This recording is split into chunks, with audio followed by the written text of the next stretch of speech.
أعوذ بالله من الشيطان الرجيم بسم الله الرحمن الرحيم Assalamu alaikum wa rahmatullahi ta'ala wa barakatuh. Mes chers frères et sœurs, le savoir en islam, son importance, son rôle. Nous envoyons tous nos enfants tous les matins à l'école, au collège, au lycée, à l'université et à diverses institutions pour acquérir un savoir. Mais pourquoi? Une partie de la réponse à cette question, nous la trouvons quand nous leur reprochons leurs mauvaises notes, quand ils trébuchent, quand ils n'ont pas envie de faire leur exercice. Ah, si tu ne travailles pas à l'école, tu ne seras pas médecin, tu ne seras pas un tel, tu ne seras pas un tel, tu seras minable, tu seras pauvre, tu seras misérable, tu n'auras pas suffisamment d'argent, tu seras... Comme si le savoir n'est qu'un moyen d'acquérir un diplôme pour s'éloigner, sortir de la pauvreté, de la précarité, un diplôme, un passeport pour un meilleur compte bancaire. Bien sûr, ce sont des raisons nobles de protéger son fils et sa fille. C'est bien que les enfants aient cette indépendance financière, qu'ils aient leur diplôme, qu'ils s'éloignent de tout risque de précarité, de mendicité. Ce sont des raisons qui sont nobles et ça fait partie de notre responsabilité en tant que parents de les inciter à assurer un avenir meilleur et radieux et de faire en sorte de les aider sur cette voie, dans cette voie. Mais notre responsabilité ne s'arrête pas uniquement au fait de pouvoir les aider à acquérir un savoir pour cette indépendance, cette autonomie financière pour un avenir radieux, mais aussi les éduquer de telle sorte qu'ils arrivent à l'agrément divin. La vie, ça s'arrêtera un jour. Et ça sera forcément soit un paradis pour toujours ou un enfer éternel. Notre devoir en tant que parents qui aiment leurs enfants, c'est aussi leur permettre de cheminer vers cet agrément divin, vers ce paradis. Mais alors, quel est le lien entre le savoir, ce diplôme et l'agrément divin? En tant que croyant, la notion de quête de savoir, là, prend tout son prestige. Il n'est pas uniquement demandé aux croyants d'aller apprendre, d'acquérir une science, un savoir, juste pour la vie de ci-bas, mais elle est indispensable, obligatoire aussi pour fructifier son compte dans l'au-delà auprès du Créateur. Le savoir n'est pas uniquement un outil de gagner sa vie dans le bas monde, mais elle est aussi un outil puissant, indispensable pour prétendre au paradis de l'Éden. Quel est le lien? Comment peut-on comprendre cela entre ce savoir et le paradis? Pourquoi et donc est-il indispensable? Quelle est la preuve qu'il est indispensable et que c'est un devoir pour le croyant d'acquérir la science, le savoir? En arabe, il est dit « talabul ilmi farida ». Le fait de pouvoir demander d'acquérir une science est un devoir, une obligation pour le croyant. Ce sont des paroles de prophétique. Il est dit dans le Coran où il est cité le mot savoir, science. Le mot savoir est rappelé dans le Coran avec toutes ses composantes, ses dérivés du mot savoir, plus de 800 fois. Ceux qui sont penchés sur le Coran ont dû se rendre compte qu'il est cité autant de fois que le mot foi, la foi, l'iman. Rien n'est cité de façon hasardeuse dans le Saint-Coran. Cela doit nous interpeller qu'il y ait un lien entre la foi et le savoir.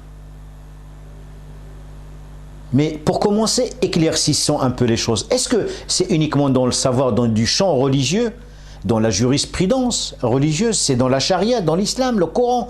Non. Dans le Coran, il n'y a pas une spécificité qui dit qu'il est limité uniquement à ce champ, mais par contre, ce que nous pouvons comprendre, c'est une science. Toutes les sciences sont aucune exception. toutes les sciences permettent d'arriver à une vérité. Par la preuve, on a à réfuter une chose ou l'accepter. Donc, par la science, par la preuve, on a la conviction, on a la certitude. Et pas uniquement dans n'importe quel domaine de la vie. Même Dieu veut qu'on l'adore par connaissance, par savoir, pas de façon ignorante, parce que ce n'est que dans la conviction, dans la certitude, que le lien va être fortifié avec Dieu. Il nous dit dans le Coran, sache qu'il n'y a point de divinité qu'Allah, que Dieu. Sache, le mot savoir commence ce verset coranique. Comment connaître Dieu? Par le savoir. Il suffit tout simplement de commencer à contempler cet univers. Toutes les forces qui le régissent. Rien n'est laissé au hasard. Tout fonctionne dans une complémentarité, dans une harmonie, dans une symphonie réglée, où il n'y a pas d'erreur et il n'y a pas de collision, il n'y a rien qui apporte un inconvénient à l'humanité, ni à l'univers en lui-même. La contemplation de la création, la contemplation des phénomènes naturels, que ce soit des vents, que ce soit les séismes, que ce soit les tsunamis, on se rend compte de la force qu'il a fallu pour les faire bouger, devant laquelle nous sommes infiniment petits, ni pour les prévoir, ni pour les stopper, ni pouvoir changer leur itinéraire, ni leur lieu où ils doivent se produire. Dans la contemplation des cieux et de la terre, dans cette alternance des jours et des nuits, dans l'alternance des saisons, depuis la nuit des temps, que tout fonctionne dans une harmonie sans jamais qu'il y ait une erreur quelconque. Alors quand on contemple ces phénomènes, on se rend compte qu'ils sont gérés par une force, par une puissance, par quelque chose de phénoménal, quelque chose qui veille à ce qu'ils soient toujours synchro, qu'ils soient toujours à l'heure, toujours avec un réglage, si on peut dire, tellement précis. Et alors quand on arrive à connaître cette force, cette puissance, là forcément on se rend compte qu'on est infiniment petit et que cela est l'œuvre de quelqu'un, qu'elle les maîtrise parfaitement bien. Et on ne peut que se prosterner devant ce Créateur. Pourquoi il faut-il connaître Dieu? Mais parce que même dans notre vie de tous les jours, aujourd'hui tu dis à quelqu'un, je connais quelqu'un depuis une semaine, je me suis marié avec elle, il va dire, mais t'es fou. Comment peux-tu te marier à quelqu'un alors que tu ne la connais pas? Quand on se marie à quelqu'un au bout de quelques semaines ou quelques mois, ben je la connais parfaitement bien. Donc il y a un savoir de ses habitudes, comment il agit, comment il réagit, ses affinités, comment... Donc il n'y a que par l'amour qu'on arrive à connaître, à savoir. Et par cette connaissance, on arrive à écarter la personne dans notre champ de vision, où on va vers lui, il y a ce magnétisme qui devient de plus en plus fort, beaucoup de plus en plus solide qui nous lie à elle. Et c'est pareil pour Dieu. Dans la contemplation de sa création, on arrivera à connaître sa puissance. Et donc on le craindra forcément. Dans la contemplation de ce que nous avons au fond de nous-mêmes, nos yeux, nos oreilles, nos cervelles, notre façon de nous exprimer, notre santé, notre façon de marcher, la liberté de pouvoir avoir, de réfléchir, de bouger, ce qui se passe au fond de nous-mêmes. Ces dons qui ne sont pas donnés à tous. Dans l'énormité de ces dons, de sa bonté, de sa générosité, ces cadeaux ne peuvent que nous inciter à l'aimer. Et comment ne pas aimer celui qui vous permet tous les jours de faire ce que vous voulez de votre corps, de votre vie, de votre quotidien. Nous respirons grâce à lui, nous mangeons grâce à lui, nous sommes abrités dans sa demeure, dans sa maison, son univers. Nous marchons par sa volonté, nous marchons par sa volonté. Tout est grâce à lui. Et quand on fine, quand on médite, quand on contemple, quand on cherche, alors là, on arrive à comprendre l'étendue de sa générosité, de sa miséricorde, et on ne peut que l'aimer. Vous aimez quelqu'un qui vous fait un petit cadeau une fois par an. Est-ce que vous croyez que vous n'allez pas aimer celui qui vous permet de respirer sans machine combien de fois par minute? Celui qui vous permet de vivre des moments de joie et de bonheur? Celui qui vous a permis d'avoir un travail, d'avoir une santé, d'avoir une famille, d'avoir une voiture, d'avoir une maison, tout simplement d'avoir la possibilité de vous lever, sortir, marcher, cette liberté, si ce n'est au moins même d'aller aux toilettes, qui est un geste anodin pour quelques-uns, mais c'est une chance qui n'est pas donnée à tout le monde. C'est dans la connaissance de cette création. Du micro-organisme le plus infiniment petit à ce qu'on peut voir de colossal sur terre, c'est dans la contemplation de tout cela et de ses dons, de ses générosités, qu'on puisse l'aimer et on se rendra compte véritablement de son existence. C'est pour ça que Dieu veut qu'on chemine vers lui par le savoir. Et ce n'est qu'en le connaissant qu'on va l'adorer, qu'on va s'attacher à lui et qu'on va naturellement chercher son agrément. Cette démarche d'amour, cette démarche d'aller vers lui, cette soumission, cette acceptation de le fait d'être son serviteur ne peut se faire que dans une démarche logique, convaincante, à savoir le savoir. Dieu en parle. Et il nous dit dans le Saint-Coran que ce sont que ces gens qui fouinent, ces savants, qui sont véritablement les plus craintifs de Dieu. Il nous le rappelle dans la sourate Fatir. Il nous dit parmi ses serviteurs, seuls les savants craignent Allah. Allah est certes puissant et pardonneur. Savant et puissant. Les personnes les plus craintives, les plus modestes, les plus amoureuses de Dieu, ce sont celles qui percent tous les jours pour connaître ses secrets, les secrets de l'univers, et qui ont compris que le savoir leur permet de conquérir l'univers, de l'avoir, de le comprendre avec assiduité, humble, modestie, se prosternant devant le Créateur.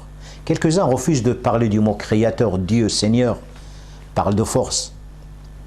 Il a tous les noms, mais ils s'avouent qu'ils sont rien devant ce qu'ils étudient ou devant ce qu'ils connaissent, devant ce qu'ils savent. Quand on connaît alors les largesses de Dieu, quand on commence à comprendre l'extrême complexité de la création, quand on commence à comprendre l'extrême puissance, la force de la nature, de tous les phénomènes que nous vivons, que nous connaissons, que nous subissons, alors notre amour ne peut être que beaucoup plus grand, notre reconnaissance ne peut être que plus grande, notre attachement ne peut être que plus grand, notre crainte ne peut être que plus grande, et notre amour ne peut être que grande. Pour qui? Pour celui qui les a créés, qui nous a créés, le Créateur, le Seigneur. Nous comprenons alors pourquoi ces savants sont humbles, ils sont craintifs d'Allah subhanahu wa ta'ala. Mais ce sont des savants et ils gagnent beaucoup d'argent. On a parlé au départ, oui, tu reproches à tes enfants. Ces savants ont réussi à avoir un double bénéfice. Dans leur quête de savoir, ils ont tellement excellé pour se distinguer, pour devenir des êtres à part.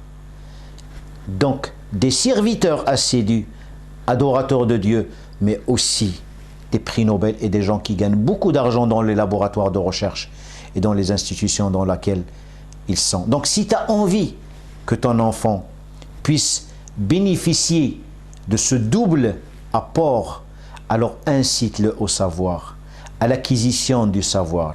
Et comme ça, tu vas lui permettre de craindre Dieu, de l'aimer, de le connaître par conviction, et donc, dans cette démarche, d'obtenir le diplôme et la connaissance dans le bas monde comme dans l'au-delà. dans la voie du savoir, dans ce chemin de la quête, tu vas lui assurer le bas monde et tu vas lui assurer aussi l'au-delà, puisqu'il percera le secret de Dieu et parce qu'il deviendra plus craintif, plus amoureux. Ne laisse pas ton enfant tout simplement penser au matériel, manger, boire, s'abriter. C'est une fonction donnée au bétail. Ne le laisse pas comme n'importe qui ne pense qu'à mastiquer. Rends-le quelqu'un de distingué, doué d'intelligence. Et il ne peut être doué d'intelligence que lorsque tu vas le mettre sur le chemin du savoir. Et Dieu nous dit dans le Saint-Coran, ils ne sont pas égaux, ceux qui savent et ceux qui ne savent pas. Seuls les doués d'intelligence se rappellent. Ce sont des paroles divines qu'on trouve dans la sourate, le chapitre, les groupes Az-Zumar. C'est en perçant les secrets de l'univers, c'est en essayant de découvrir ce que Dieu a mis dans cet univers que donc notre piété aussi augmente. Ce lien s'établit entre crainte, amour, savoir, adoration, gain financier, agrément divin. Mais en dehors de cet aspect financier et en dehors de cet aspect de quête, tu vas permettre par la science à ton enfant d'avoir certaines caractéristiques tellement nobles, d'avoir des vraies valeurs. Pourquoi cela? Méditons un peu sur un chercheur, un savant. Qu'est-ce qu'il fait? Il cherche, bien sûr. Il n'est pas avare, il n'est pas radin, il échange. Il partage. Il médite. C'est quelqu'un qui offre à l'humanité. Il offre à son prochain. Il observe, il analyse, il est reposé, il est calme, il est assidu. Et tout cela c'est dans un cadre bien spécifique. Amour, dans le respect, avec endurance, avec modestie, rationalité, logique, avec preuve, avec des qualités d'écoute, avec passion, avec l'engagement. Que des belles valeurs. Et ce n'est pas le matériel qui intéresse forcément le savant, c'est la recherche de la vérité, la recherche de données. Et par ce biais, il s'assure et il permet à son âme d'être pure, de se purifier, de grandir, de s'élever. Son compte aussi bancaire s'élève. Et son amour et son respect pour le Créateur aussi augmentent. Voilà les caractéristiques des savants. Quelles sont les caractéristiques des pieux? Et on voit bien qu'il y a ce pont entre le savoir et la piété. Ainsi doivent être les pieux. Le savoir te permettra à toi, à tes enfants, d'avoir les deux caractéristiques. Pourquoi? C'est pourquoi d'ailleurs le savoir est lié à l'adoration. Il véhicule, il te permet d'avoir tellement de belles valeurs, de belles caractéristiques. Et il te permet de t'enrichir dans le bas monde et il te permet de connaître davantage et davantage Dieu. Et donc, tous les aspects du savoir sont bénéfiques pour l'être humain. D'où il y a cette obligation pour le musulman, le croyant, d'apprendre. Ce n'est pas un hasard. Et nous allons y revenir que le premier mot versé dans le Coran était « Iqra » dans le Saint-Coran, le premier mot versé. « Iqra » lis, suivi de plumes, d'apprentissage dans les mêmes versets qui suivent. Une incitation au savoir parce qu'il te permet d'atteindre l'apogée. Donc tu es dans l'obligation, dans son éducation, de lui faciliter sa quête, de lui donner les outils de piété qui sont qu'on peut acquérir dans cette quête de savoir, dans ce chemin du savoir, pour un lendemain meilleur. Et Dieu, dans le Saint-Coran, il nous incite dans divers versets coraniques à cette quête du savoir, qui nous permet de comprendre quelle est une forme d'adoration. Quand il y a un ordre dans le Saint-Coran, c'est une adoration. C'est un ordre divin, donc il faut le faire, donc c'est une adoration. Dieu nous dit, dans la sourate Al-Imran, le chapitre Al-Imran, dans la création des cieux et de la terre, et dans l'alternance de la nuit et du jour, il y a certes des signes pour les doués d'intelligence. Et il dit encore, il y a sur terre des preuves pour ceux qui croient avec certitude, dans la sourate de Dariyat, celle qui disperse. Quand le Coran parle de la terre, mon frère, ma soeur, ne regarde pas les 50 cm² dans lesquels tu es. L'islam a libéré l'esprit humain. Dans ton adoration, il n'y a aucun intermédiaire entre toi et Dieu. Donc ton esprit aussi, il n'a pas de limite. Il faut que tu l'ouvres.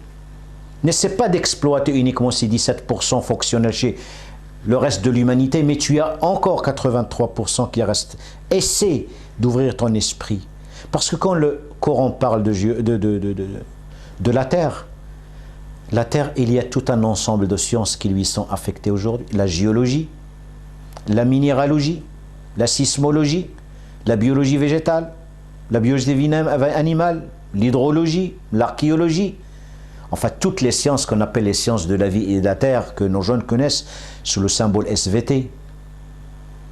Pas uniquement le petit 50 cm² dans lequel tu es. Ouvre ton esprit à toutes ces sciences. Quand Dieu nous parle des cieux, il ne parle pas uniquement du ciel pour qu'on fasse un petit poème avec les quelques étoiles qui brillent. Non, il ouvre ton esprit pour que tu ailles vers l'astrologie, vers les études spatiales, vers l'aviation. Il ouvre ton esprit pour que il t'invite à découvrir au-delà de ce que tu peux voir. Le Coran te parle d'organes différenciés et non différenciés. Aujourd'hui, la science sait à quoi cela sert.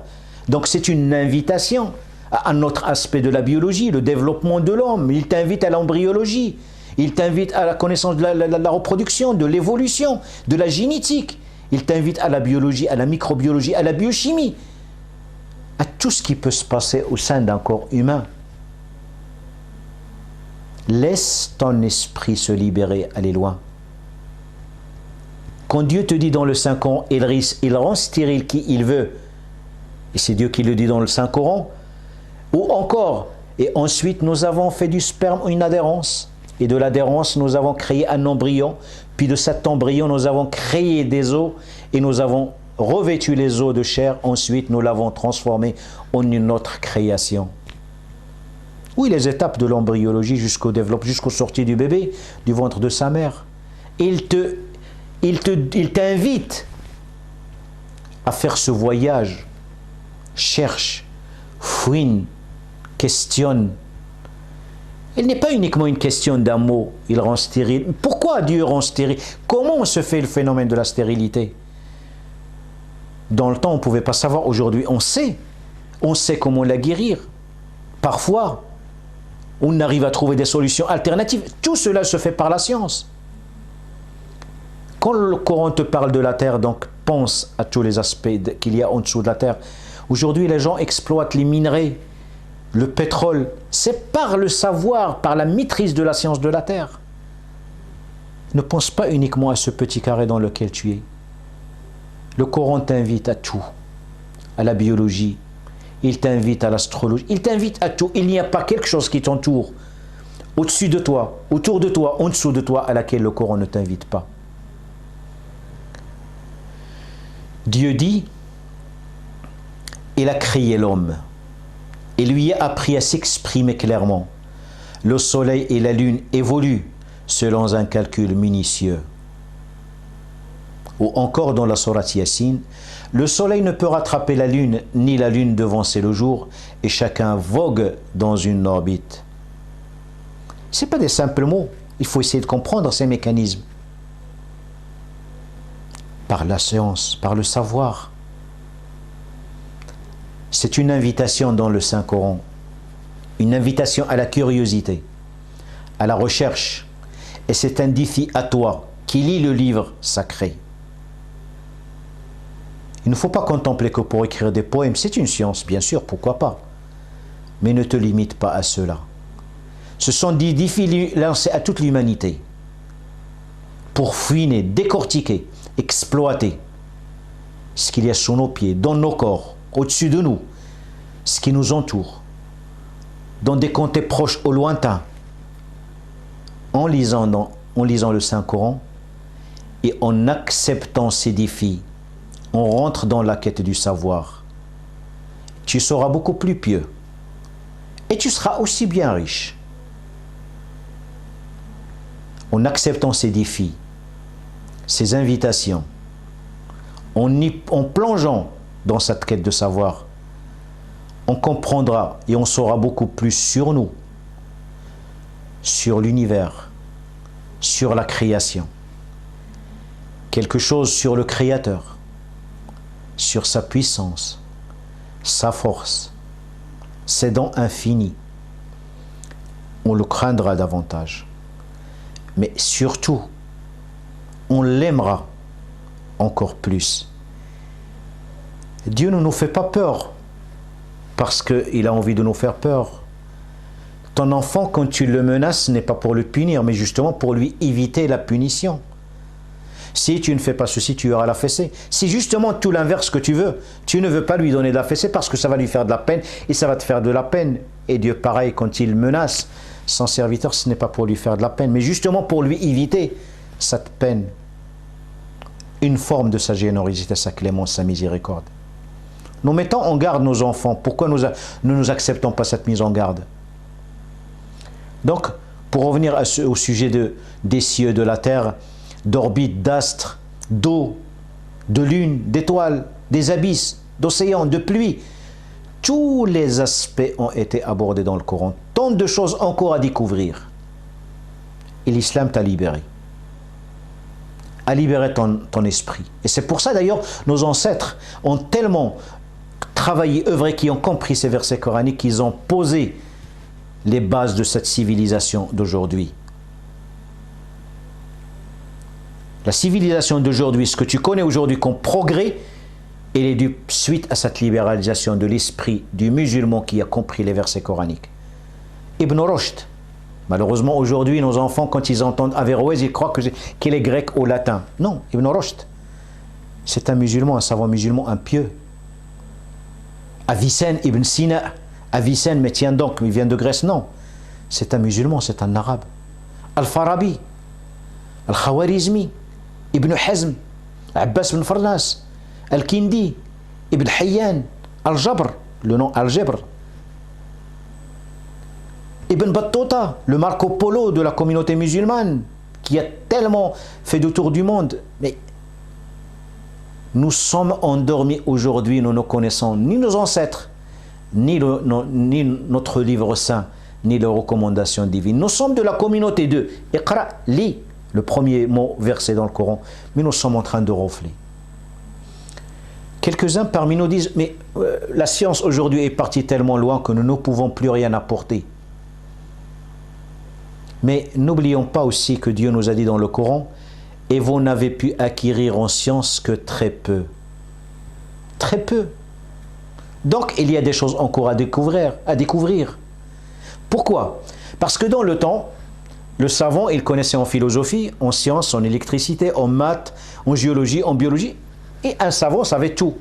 Aujourd'hui, un savant n'est même pas en mesure de comprendre ce qui se passe dans un germe de lait.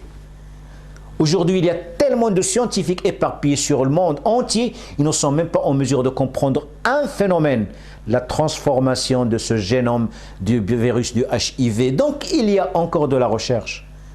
Mais alors, on ne parle pas des maladies qu'on ne veut même pas traiter parce qu'on a perdu espoir. Sans compter les espèces animales et végétales qu'on découvre jour après jour. Il y a encore des comtés qui sont vierges. On a compris certains mécanismes, on n'a pas tout compris.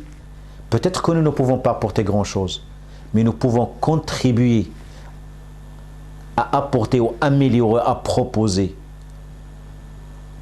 Mais la quête, cette quête de savoir aussi, pour qu'il soit fructueuse, pour qu'il soit bonne, pour qu'il soit bien, il faut qu'il respecte certaines bases qui sont fondamentales.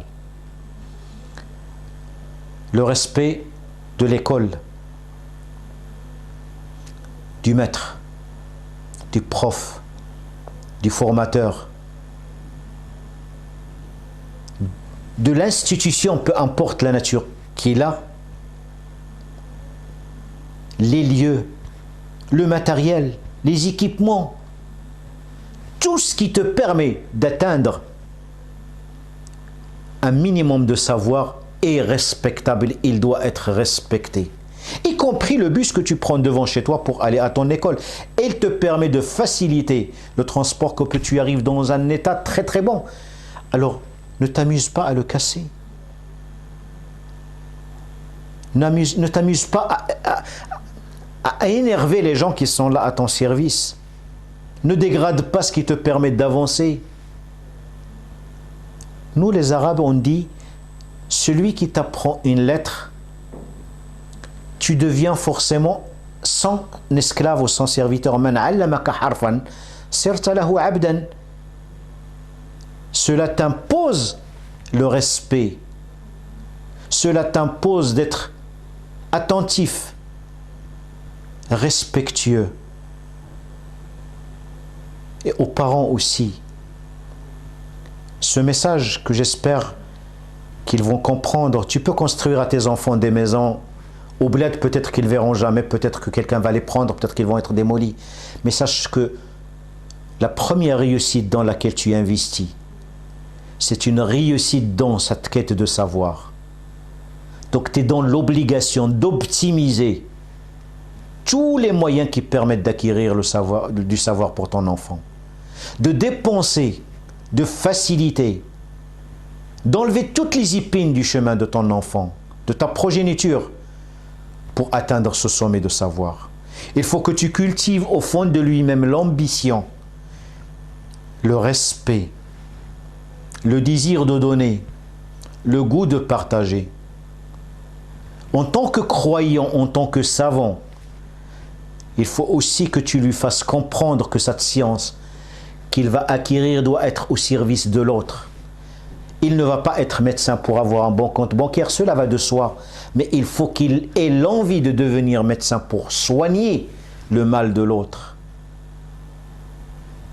Être ingénieur, oui, ça permet, mais il faut qu'il soit convaincu qu'il a pour mission dans la noblesse de sa fonction en tant qu'ingénieur, c'est sécuriser des infrastructures, c'est les rendre beaucoup plus sûrs, c'est d'apporter un bien-être à l'humanité, à autrui, quelle que soit sa race, sa couleur, sa religion.